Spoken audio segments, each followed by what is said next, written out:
Now that we have all of these materials, let's start to build the frame. The first thing you're going to want to do is align the height and width pieces of your lumber and join them at a 90-degree angle. As you can see in this picture, I usually use 2 nails to ensure stability. Do the same with the remaining 2 pieces of lumber and join them together to form a square. In order to ensure stability, you're going to also want to keep another cut of wood in the middle for support. Now that we have our frame completed, let's go back and take a look at some of Neiman's successors. We can start with Richard T. Sloane.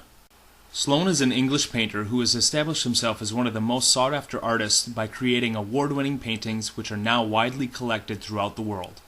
Much like Neiman's style, Sloane's work portrays a colorful and fast-moving action shot of athletes live and in the moment. The majority of Sloane's collection is of fighters on the canvas because of his admiration and passion for the sport. Sloane's work has graced the covers of many magazines including Ring Magazine, KO Magazine, World Boxing Magazine, and many more. Sloane was also commissioned by the Boxing Writers Association of America to paint a portrait of Manny Pacquiao to grace the cover of the program for the 2007 BWAA Awards. Back in 1997, Sloane was asked to be the official artist of the International Boxing Hall of Fame, a position he still holds today. Now let's get back to our painting. The next step in the process is to stretch our canvas. For this you will need a hammer, small nails, your frame, and canvas. You can always purchase canvas at your local fabric store. Now lie your frame down onto your canvas. Usually you want to leave about 4 inches of excess canvas per side. Cut the fabric to fit the frame, and then you're going to want to nail down securely your canvas onto your frame. The number one thing to remember is that you're going to want the canvas to be tight. So make sure to stretch the canvas before you are nailing the canvas into your frame. When you are finished nailing down all sides, trim the excess canvas from your frame.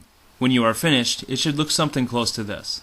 We are just about ready to start painting, but before we do, I would like to cover sports artist Stephen Holland. Holland grew up in New York in the 1950s and had tried his hand at art but never put together a career until later in life. As a painter unable to afford live models, he drew from boxing magazines. From these pictures, he realized the determination athletes need to have to be winners.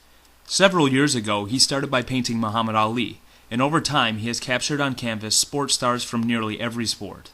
Holland has shown that he has an ability to capture raw emotion and an uncanny likeness of each subject. His strengths as an artist continue to push him towards legendary status. Now we get to use what we've learned and create a painting of our own.